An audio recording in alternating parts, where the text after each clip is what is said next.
Lórúkọ Jésù, ìran ìwọ tó ń wò mí, ìran èmi tí mò ń sọ̀rọ̀ yìí látorí mi, a ò ní kú sínú ègún. Mo ní a ò ní kú sínú ègún lórúkọ Jésù. Ẹ jẹ́ ká gbọ́ àdúrà bàbá wa, a ó tún máa sọ ilé ìtókù tó bá tún dìgbà míì. Nítorí náà àkókò tó ẹ jẹ́ gbàdúrà fún àwọn ọmọ wa.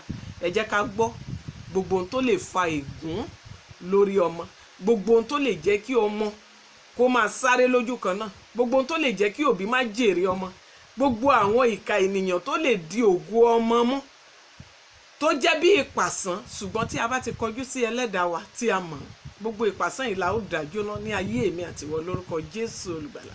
Àmín. Ọgbà àjọ̀dún. And some people are collected what was contributed. A máa ṣèrèsì. We cook. A máa pa màlúù. We will slaughter. Bí àwọn bá máa gba àjọ̀dún tiwọn. But those ones want to collect the contribution. Ẹnìkan ṣàmì. Someone say amen. Gbogbo ẹni tó sọ pé kò tó ògo rẹ ló fẹ́ sọ ní kẹ́kọ̀ọ́. Anyone that says they want to. Bóyá mi ìrẹ́lẹ̀ tẹ̀lé ta. Adániwáyé bẹ̀rẹ̀ rẹ̀.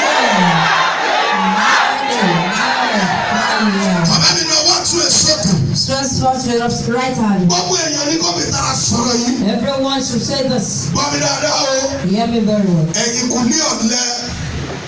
Ló máa ń bí òkú alágbára gbà kọjá o.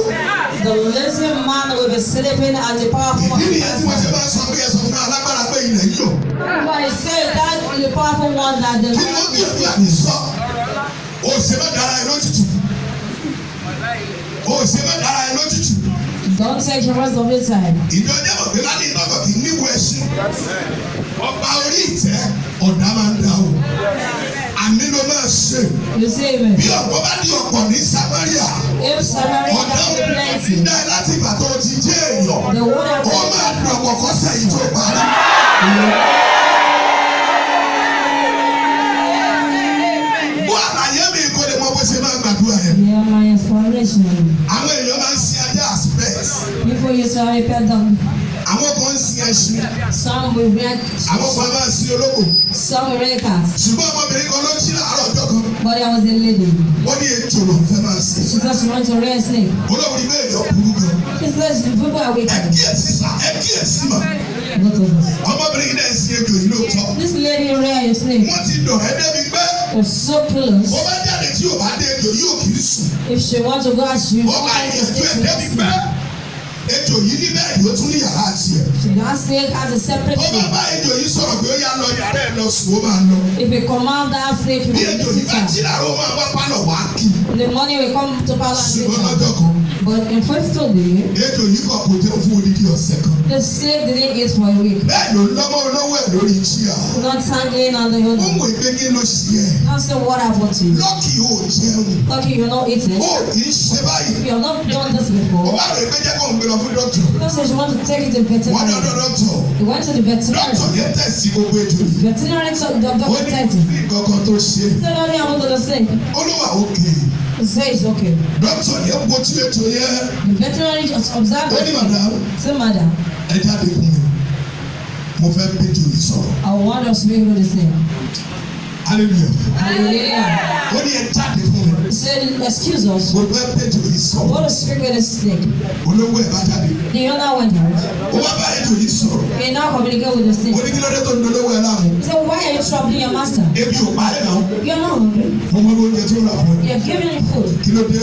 What happened? Wọ́n lò jẹun látòrí ní ọ̀sẹ̀. So you've not eaten for 1 week. Ó rí à.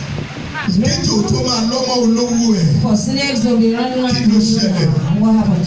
Ó ní dọ́kítọ̀. This is doctor. Can I confide in you? Ṣé mo lè gbẹ́kẹ̀lé wọn? Ejò yìí sọ bẹ́ẹ̀ fún dọ́kítọ̀. The snake now told the Ṣé mo lè doctor, pàṣírí sí i ní lọ́wọ́? can I keep my secret in your hand? Dọ́kítọ̀ ní wáyọ̀. The doctor said you can. Wọ́n ní bí farakò tí mo fi ara polówó mi lára. So the way I'm talking around my master, Mo fẹ́ mọ bó ṣe tóbi tó. I want to know how fast we. Àìjẹun mi. But not eating, Mo fẹ́ fààyè lẹ̀ sínú mi. I want to give a space for Torí my lọ́jọ́ tí stomach. mo bá máa gbé mi. Because when I want to swallow her, Ọ̀rọ̀ ọ̀rọ̀ yóò ní ìtumọ̀. This word has no meaning. Àwọn olóye ló máa yé. And the experienced ones that will save. Put your hand on your head. Àkúà méjì ló máa gbà ń bẹ̀. We're going to pray to prayer. Olúwa. Lord. Àmọ́ sọ̀rọ̀ ẹ̀dẹ́rù fún mi torí pé kò lè parí o. Who has said it to accept a slave to you for me to destroy me? Ìbéèrè yìí bí o lè kí wá ní kò sí láti jí. The Bible says the thief will not come to a slave to clean and to destroy. Ìyá òwe wípé àbáwá fún igi tí a gé. The Bible Ìgbòho rẹ̀ says bá gbòòrùn omi. Ọ̀dọ́ máa sọ padà. Ẹni tá yóò bá pa ló sì ṣẹ́kù láyé. Ẹni ayé bá ti pa ló ti tán. the one that shouts and shouts. Adániwáyé. The Creator. Àlọ́ sọ̀rọ̀ ẹ̀dẹ́rù fún mi. Whose son is accepted Nítorí kò lè pa mi o. because he wants Ẹ bá to mi do. parun lọ́jọ́. We are destroyed. Àlọ́ pariwo àdúrà bẹ́ẹ̀. Ó lè sọ̀rọ̀. Ó lè sọ̀rọ̀.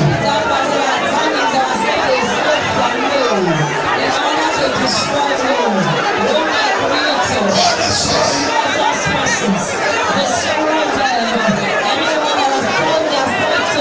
Jésù.